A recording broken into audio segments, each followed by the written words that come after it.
The Cigarette Case by Oliver Onions and read by Christopher Halton. "A cigarette, Loder?" I said, offering my case. For the moment Loder was not smoking. For long enough he had not been talking. "Thanks," he replied, taking not only the cigarette but the case also. The others went on talking. Loder became silent again, but I noticed that he kept my cigarette case in his hand and looked at it from time to time with an interest that neither its design nor its costliness seemed to explain. Presently I caught his eye.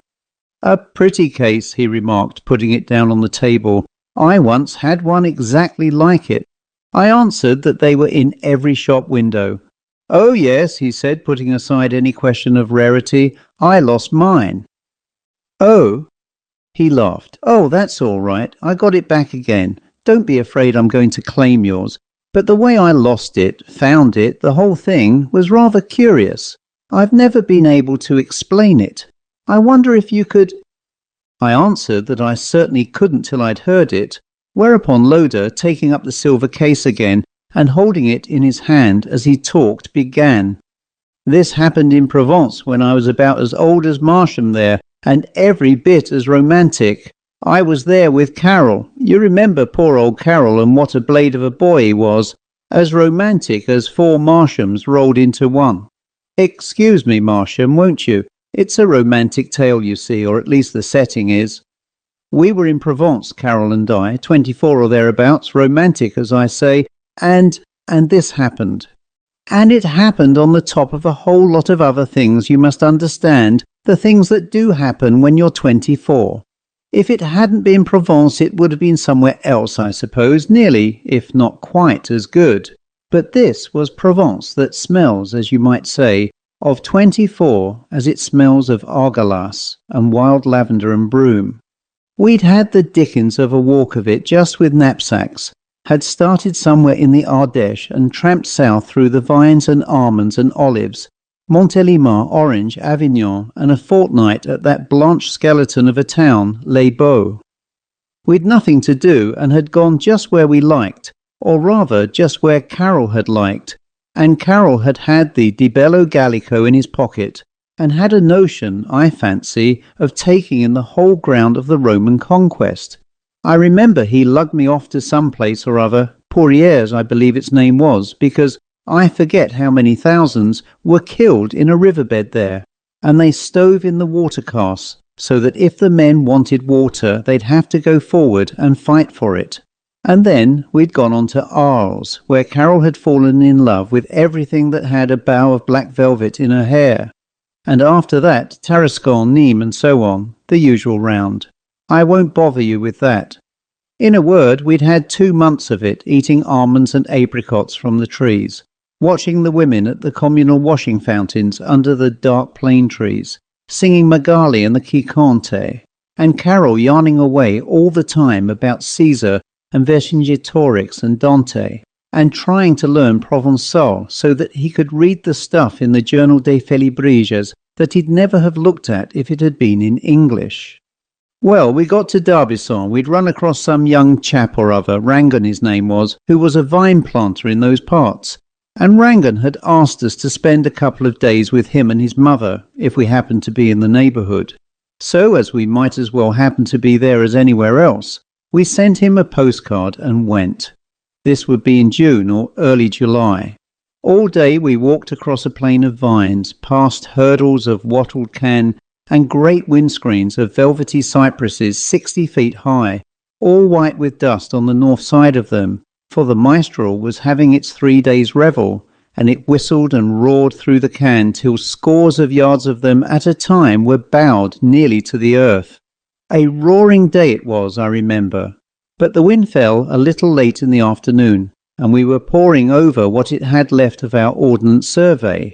Like fools we'd got the unmounted paper maps instead of the linen ones, when Rangan himself found us, coming out to meet us in a very badly turned out trap.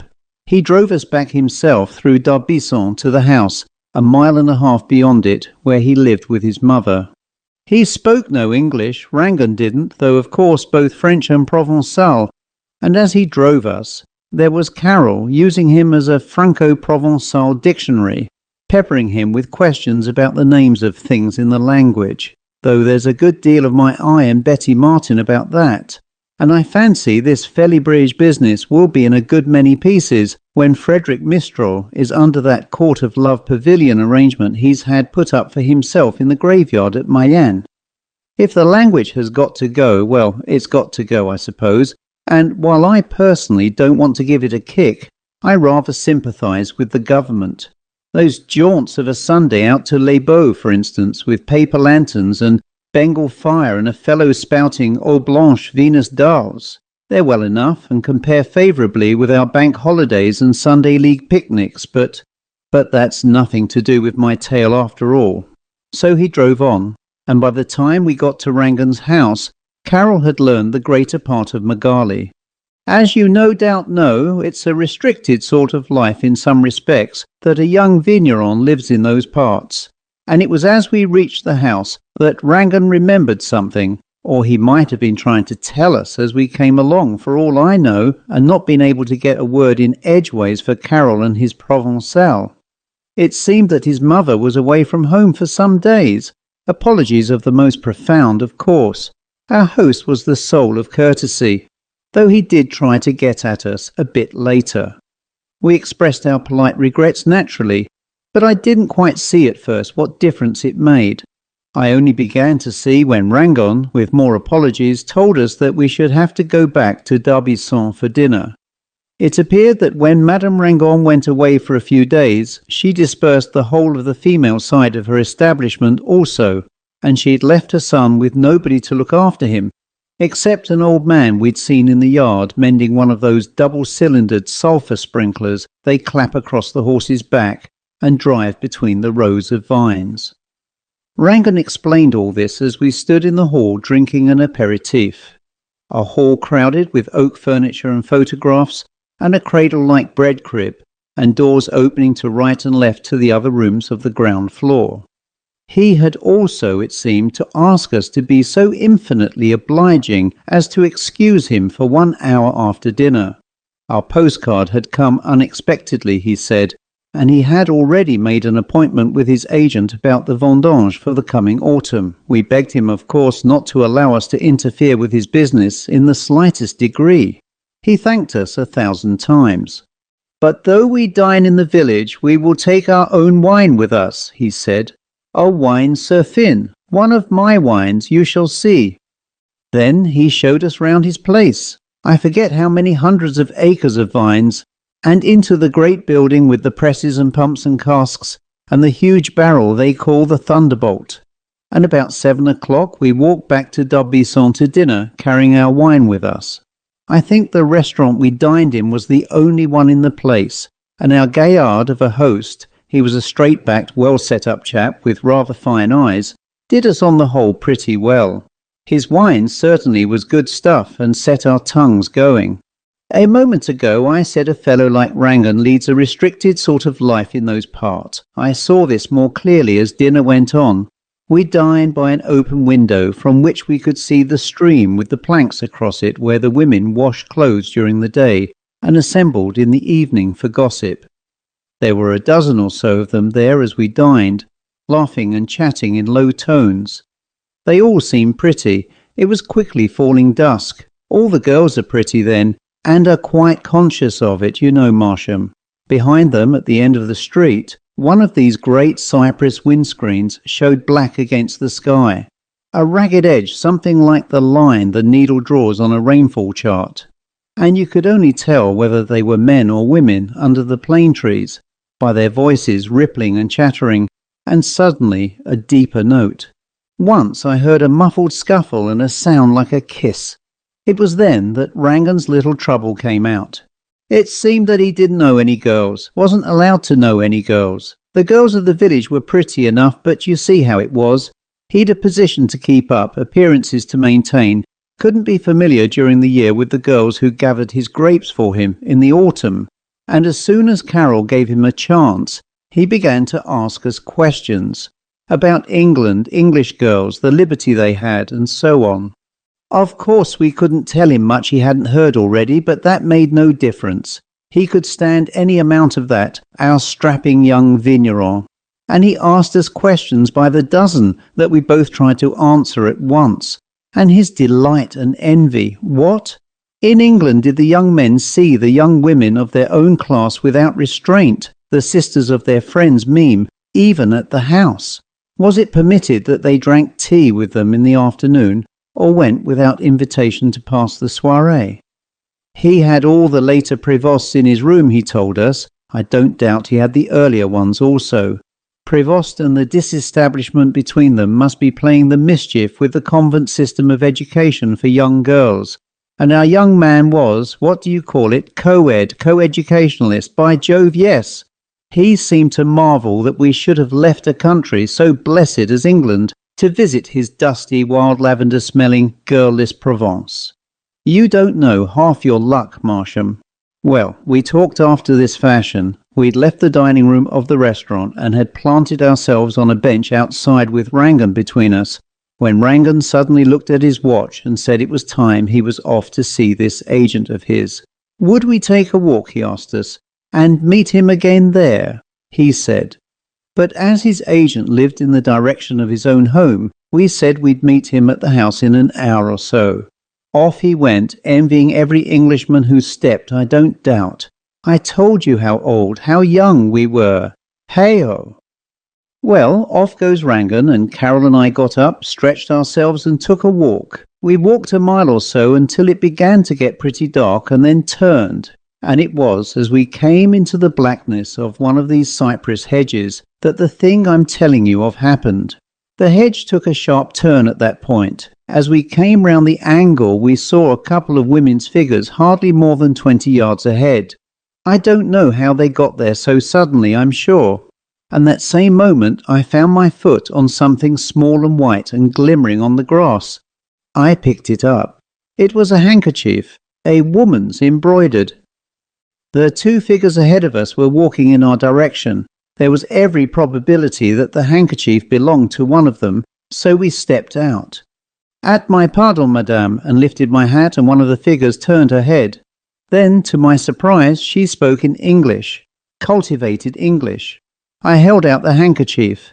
It belonged to the elder lady of the two, the one who had spoken, a very gentle-voiced old lady, older by very many years than her companion.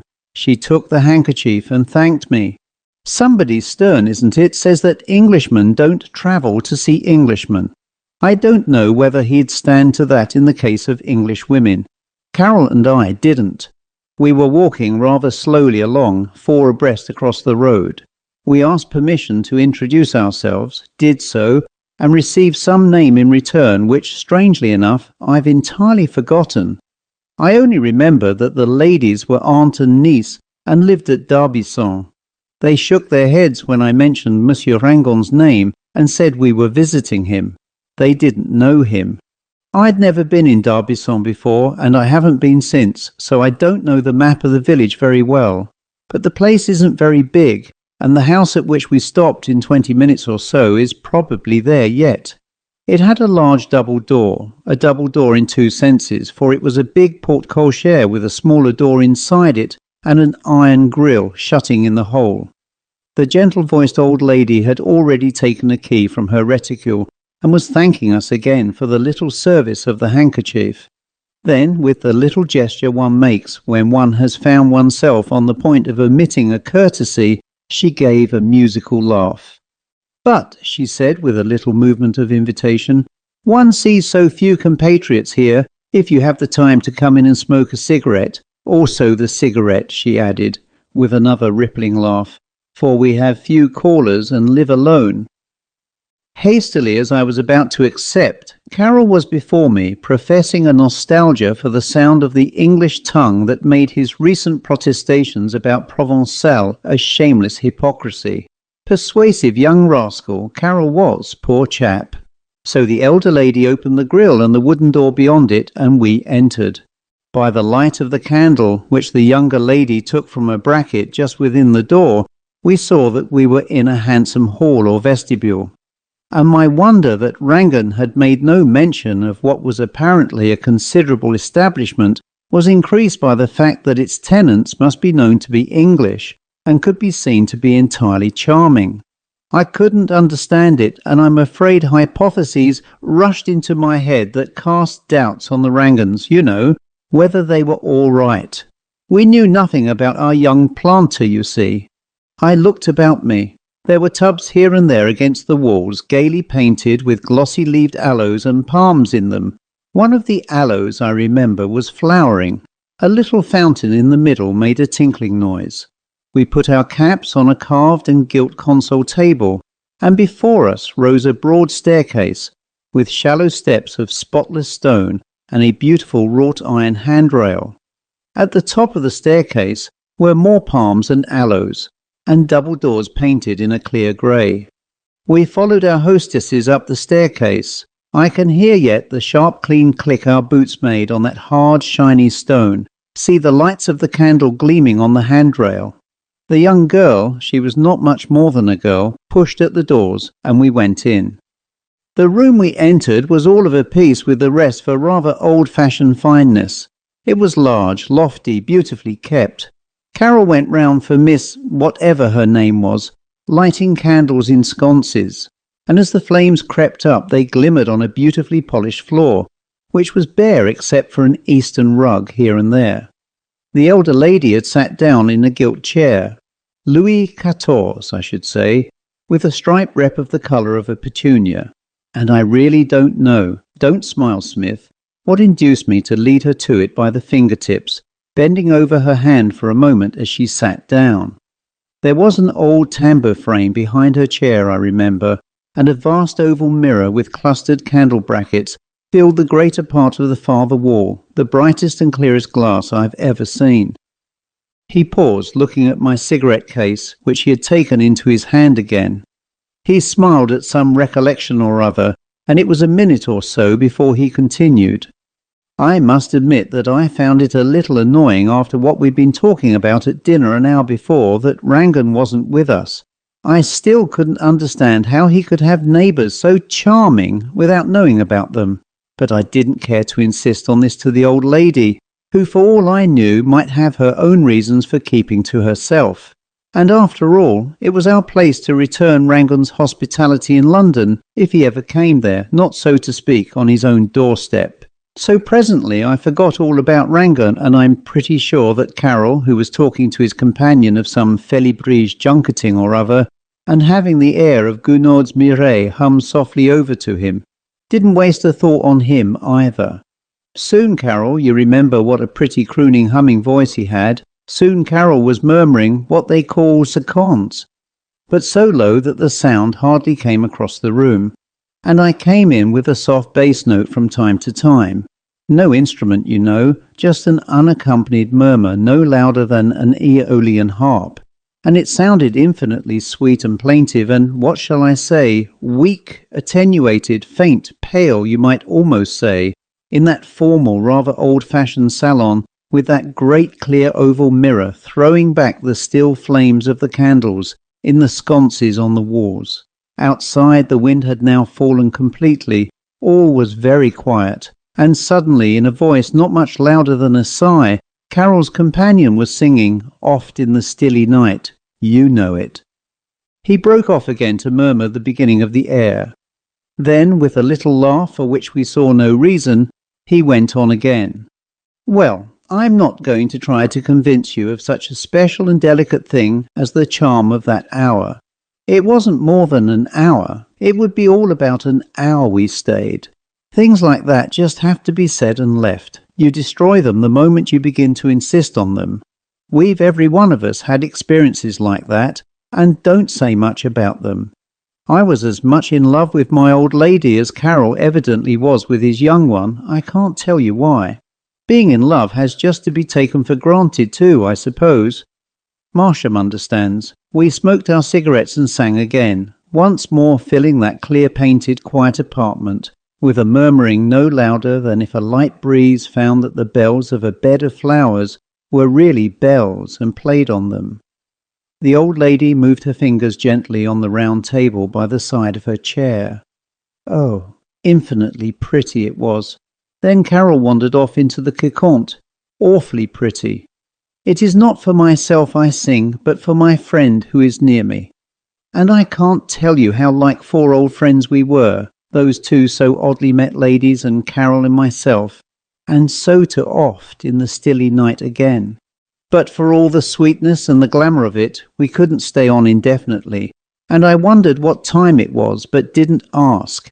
Anything to do with clocks and watches would have seemed a cold and mechanical sort of thing just then. And when presently we both got up, neither Carol nor I asked to be allowed to call again in the morning to thank them for a charming hour. And they seemed to feel the same as we did about it. There was no hoping that we should meet again in London, neither an au revoir nor goodbye, just a tacit understanding that that hour should remain isolated, accepted like a good gift without looking the gift horse in the mouth. Single, unattached to any hours before or after. I don't know whether you see what I mean. Give me a match, somebody. And so we left with no more than looks exchanged and fingertips resting between the backs of our hands and our lips for a moment. We found our way out by ourselves, down that shallow stepped staircase with the handsome handrail, and let ourselves out of the double door and grille, closing it softly. We made for the village without speaking a word. Hey-ho! Loder had picked up the cigarette case again, but for all the way his eyes rested on it, I doubt whether he really saw it. I'm pretty sure he didn't. I knew when he did by the glance he shot at me, as much as to say, I see you're wondering where the cigarette case comes in. He resumed with another little laugh. Well, he continued, we got back to Rangan's house. I really don't blame Rangan for the way he took it when we told him, you know. He thought we were pulling his leg, of course, and he wasn't having any, not he. There were no English ladies in D'Aubusson, he said. We told him, as nearly as we could, just where the house was. We weren't very precise, I'm afraid, for the village had been in darkness as we had come through it, and I had to admit that the cypress hedge I tried to describe where we'd met our friends was a good deal like other cypress hedges, and, as I say, Rangan wasn't taking any. I myself was rather annoyed that he should think we were returning his hospitality by trying to get at him, and it wasn't very easy either to explain in my French and Carol's Provençal that we were going to let the thing stand as it was, and weren't going to call on our charming friends again. The end of it was that Rangan just laughed and yawned. I knew it was good, my wine, he said, but... A shrug said the rest. Not so good as all that, he meant. Then he gave us our candles, showed us to our rooms, shook hands, and marched off to his own room and the Prévost's. I'd dreamed of my old lady half the night. After coffee the next morning I put my hand into my pocket for my cigarette case and didn't find it. I went through all my pockets, and then I asked Carol if he'd got it. No, he replied. Think you left it behind at that place last night? Yes, did you? Rangan popped in with a twinkle. I went through all my pockets again, no cigarette case. Of course, it was possible that I had left it behind, and I was annoyed again. I didn't want to go back, you see. But, on the other hand, I didn't want to lose the case. It was a present, and Rangan's smile nettled me a good deal too. It was both a challenge to our truthfulness and a testimonial to that very good wine of his. Might have done, I grunted. Well, in that case, we'll go and get it. If one tried the restaurant first? Rangan suggested, smiling again. By all means, said I stuffily, though I remembered having the case after we'd left the restaurant. We were round at the restaurant by 9:30. The case wasn't there. I'd known jolly well beforehand it wasn't, and I saw Rangan's mouth twitching with amusement. So we now seek the abode of these English ladies, Hein, he said. Yes, said I. And we left the restaurant and strode through the village by the way we'd taken the evening before. That vigneron's smile became more and more irritating to me. It is then the next village, he said presently, as we left the last house and came out into the open plain. We went back. I was irritated because we were 2-1, you see, and Carol backed me up. A double door with a grill in front of it, he repeated for the 50th time. Rangan merely replied that it wasn't our good faith he doubted. He didn't actually use the word drunk. Métion, he said suddenly, trying to conceal his mirth. Si qu'est possible, a double door with a grill, but perhaps that I know it, the domicile of these so elusive ladies. Come this way. He took us back along a plane tree grove street, and suddenly turned up an alley that was little more than 2 gutters and a crack of sky overhead, between 2 broken tiled roofs. It was a dilapidated, deserted ruelle, and I was positively angry when Rangan pointed to a blistered old porte-cochere with a half-unhinged railing in front of it. "Is it that your house?" he asked. "No," says I, and "No," says Carol, and off we started again. But another half hour brought us back to the same place, and Carol scratched his head. "Who lives there anyway?" he said, glowering at the porte-cochere, chin forward, hands in pockets. "Nobody," says Rangan, as much as to say, "Look at it. Monsieur then meditates taking it." Then I struck in, quite out of temper by this time. "How much would the rent be?" I asked, as if I really thought of taking the place just to get back at him. He mentioned something ridiculously small in the way of francs. "One might at least see the place," says I. "Can the key be got?" He bowed. The key was at the baker's, not 100 yards away, he said. We got the key. It was the key of the inner wooden door. That grid of rusty iron didn't need one. It came clean off its single hinge when Carol touched it. Carol opened, and we stood for a moment, motioning to one another to step in. Then Rangan went in first, and I heard him murmur, "Pardon, mesdames." Now this is the odd part. We passed into a sort of vestibule or hall, with a burst lead pipe in the middle of a dry tank in the centre of it. There was a broad staircase rising in front of us to the first floor, and double doors just seen in the half-light at the head of the stairs. Old tubs stood against the walls, but the palms and aloes in them were dead, only a cabbage stalk or 2, and the rusty hoops lay on the ground about them. One tub had come to pieces entirely, and was no more than a heap of staves on a pile of spilt earth. And everywhere was dust. The floor was an inch deep in dust, an old plaster that muffled our footsteps. Cobwebs hung like old dusters on the walls. A regular goblin's tatter of cobwebs draped the little bracket inside the door, and the wrought iron of the handrail was closed up with webs in which not even a spider moved. The whole thing was preposterous. "It is possible that for even a less rental," Rangan murmured, dragging his forefinger across the handrail and leaving an inch-deep furrow. "Come upstairs," said I suddenly. Up we went. All was in the same state there. A clutter of stuff came down as I pushed at the double doors of the salon, and I had to strike a stinking French sulphur match to see into the room at all. Underfoot was like walking on thicknesses of flannel, and except where we put our feet, the place was as printless as a snowfield. Dust, unbroken grey dust. My match burned down. "Wait a minute, I've a bougie," said Carol, and struck the wax match. There were the old sconces, with never a candle end in them. There was the large oval mirror, but hardly reflecting Carol's match for the dust on it. And the broken chairs were there, all guiltless, and the rickety old round table. But suddenly I darted forward. Something new and bright on the table twinkled with the light of Carol's match. The match went out, and by the time Carol had lighted another, I had stopped. I wanted Rangan to see what was on the table. "You'll see by my footprints how far from that table I've been," I said. "Will you pick it up?" And Rangan, stepping forward, picked up from the middle of the table my cigarette case. Loder had finished. Nobody spoke. For quite a minute nobody spoke, and then Loder himself broke the silence, turning to me. "Make anything of it," he said.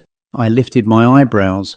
"Only your vigneron's explanation," I began, but stopped again, seeing that wouldn't do.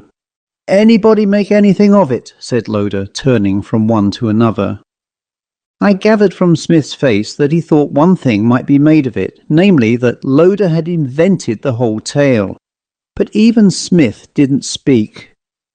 "Were any English ladies ever found to have lived in the place? Murdered, you know, bodies found and all that?" young Marsham asked diffidently, yearning for an obvious completeness. "Not that we could ever learn," Loder replied. "We made inquiries too, so you all give it up. Well, so do I." And he rose. As he walked to the door, I followed him to get his hat and stick, and I heard him humming softly the lines. They are from Oft in the Stilly Night.